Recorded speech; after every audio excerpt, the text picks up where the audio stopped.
Hello guys, welcome to my YouTube channel time to study and art. इस वीडियो में हम बीपीएससी 131 के थर्ड ब्लॉक का 8 यूनिट कवर कर रहे हैं जिसका नाम है जेंडर।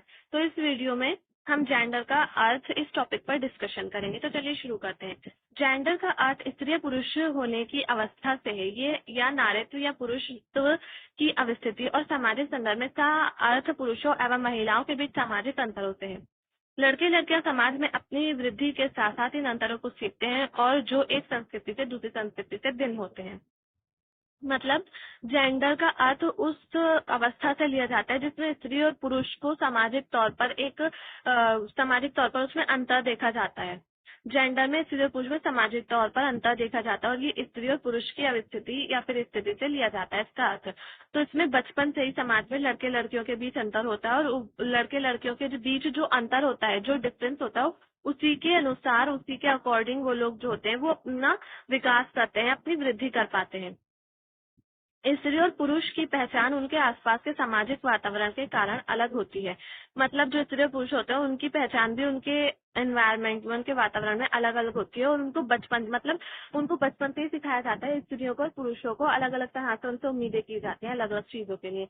जैसे कि स्त्रियां जो होती हैं, जो लड़कियां होती हैं वो बचपन से ही उनको डॉल्स वगैरह दी जाती हैं, वो उससे खेलती हैं। जबकि जो लड़के होते हैं वो लोग कार से और भी बहुत सारी चीजें होते हैं, लड़के उन सब चीजों से खेलते हैं। तो उनसे उम्मीद की जाती है और लड़कियों से हमेशा ये उम्मीद की जाती है कि वो घर के काम करेंगे और लड़कों से उम्मीद की जाती है कि वो पढ़ाई लिखाई करेंगे, खेलेंगे और बाहर के काम करेंगे। तो ये उनका बचपन से एक माइंडसेट बना दिया जाता है। अतः जेंडर भूमिकाएं काफी कम उम्र में ही अपना स्वरूप कायम कर लेती हैं। मतलब बचपन से ही ये जो जेंडर की जो भूमिका होती है बचपन से ही समाज में देखने को मिलती है और लोगों स्त्री और पुरुष में देखने को मिलते हैं और ये बचपन से ही शुरू हो जाती है। हर संस्कृति का मूल्यांकन करने और उन्हें भूमिकाएं व जिम्मेदारियां सौंपने का तरीका अलग अलग होता है। जेंडर का अर्थ स्त्री और पुरुष की सामाजिक सांस्कृतिक परिभाषा और उनके बीच का फर्क बताने के लिए समाज की भाषा से है। मतलब जेंडर जो है वो समाज की भाषा है जिसमें स्त्री और पुरुष के बीच जो सामाजिक संस्कृति है उनके बीच अंतर बताने के लिए, फर्क बताने के लिए जेंडर का प्रयोग किया जाता है। जेंडर एक तो सामाजिक भाषा है। जेंडर की सोच उन भूमिकाओं, अभिवृत्तियों व मूल्यों के इर्द घूमती है जिन्हें समाज स्त्री और पुरुष के लिए सही मानकर उन पर थोपते हैं। मतलब ऐसे मूल्य, ऐसी अभिवृत्तियां यानी कि ऐसे एप्टीट्यूड्स और ऐसे मूल्य जो समाज स्त्री और पुरुष पर उनके ऊपर थोपता है, जो स्त्री और पुरुष के इर्द गिर्द घूमते हैं और जो समाज थोपता है स्त्री और पुरुष पर, उन्हीं को जेंडर कहा जाता है। तो अब इसका नेक्स्ट टॉपिक है जेंडर और राजनीति। तो जेंडर एंड पॉलिटिक्स क्या है, जेंडर राजनीति से किस तरह से रिलेटेड है, उस पर हम डिस्कशन करेंगे।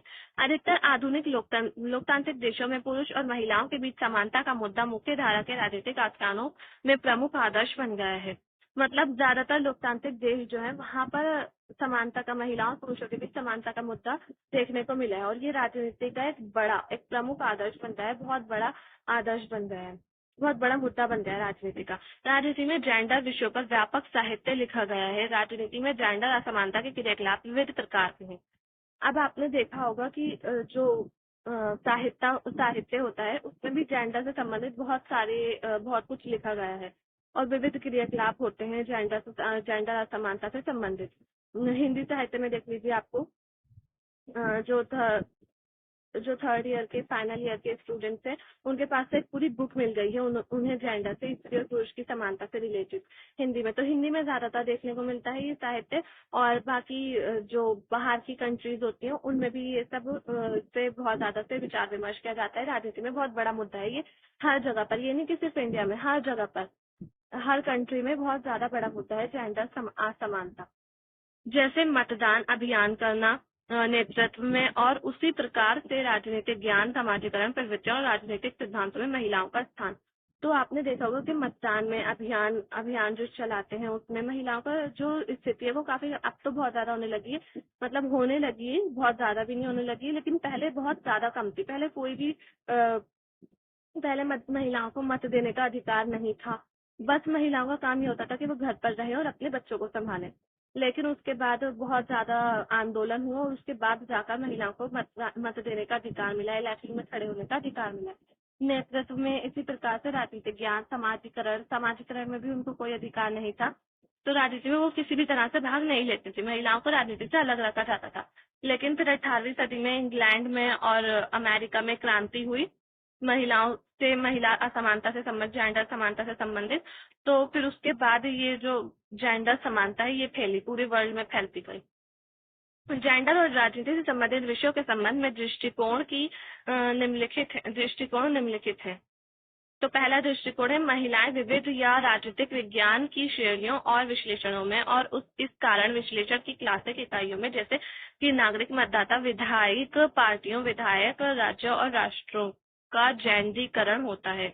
मतलब जेंडरीकरण होता है, महिलाएं इन सब चीजों में शामिल होती है, मतदाता बन सकती है, वो विधायिका में शामिल हो सकती हैं, अपने दल बना सकती हैं, विधायक में और राज्यों में राष्ट्रों के निर्माण में शामिल हो सकती हैं, और महिलाओं को एक नागरिक के तौर पर मान्यता मिलने लगी। तो पहला दृष्टिकोण ये है, इसका मान्यता दी जानी चाहिए, जेंडरीकरण होना चाहिए। दूसरा है, महिलाओं के संदर्भ में उन राजनीतिक गतिविधियों का परीक्षण किया गया है जो परंपरागत राजनीतिक विज्ञान से बाहर रही हैं। मतलब ऐसी गतिविधियां जो पहले राजनीति में नहीं थी, उनका परीक्षण, उनके बारे में विचार विमर्श किया जाने लगा है, महिलाओं से संबंधित ऐसे गतिविधियां। देखो मैं ऐसे समझाती हूँ, ऐसी गतिविधियां जो पहले राजनीति में नहीं थी, परंपरागत राजनीति यानी कि पहले की राजनीति में नहीं थी, महिलाओं से संबंधित गतिविधियां, उनका परीक्षण किया जाने लगा, उनके ऊपर विचार विमर्श किया जाने लगा और उनका अध्ययन भी किया जाने लगा है। अब उन गतिविधियों में जैसे कि महिलाओं को पहले मत देने का अधिकार नहीं होता था, राजनीति में शामिल होने का अधिकार नहीं था, तो ये परंपरागत राजनीति में ये सब रहा था। लेकिन अब ये सब चेंज हो रहा है थोड़ा थोड़ा, और महिलाएं भी राजनीति में भाग ले सकती हैं, वो इलेक्शन में खड़ी हो सकती है, इलेक्शन लड़ सकती हैं, और साथ ही साथ उनको मत देने का अधिकार मिल गया है। तो ये है। अब तीसरा है, जेंडर को सामाजिक संगठन की रचना के रूप में देखा गया है। तो समझ में आ गया होगा, सामाजिक संगठन की रचना के रूप में देखा जाता है। और फोर्थ है इसका, व्यापक नारीवादी आंदोलन वाली महिलाएं, यानी हाशिए पर पड़ी नस्लों और निर्जातियों की महिलाएं, विकासशील विश्व में महिलाएं, औपनिवेशिक शासन के बाद की नारीवादी तथा एलजीबीटीक्यू विद्वान जो जेंडर राजनीति के अध्ययन में स्थान प्राप्त करने के लिए दबाव बनाने का प्रयास में रत रहे। कभी कभी उन्हें समहित प्राप्त हुई और कभी कुंठा।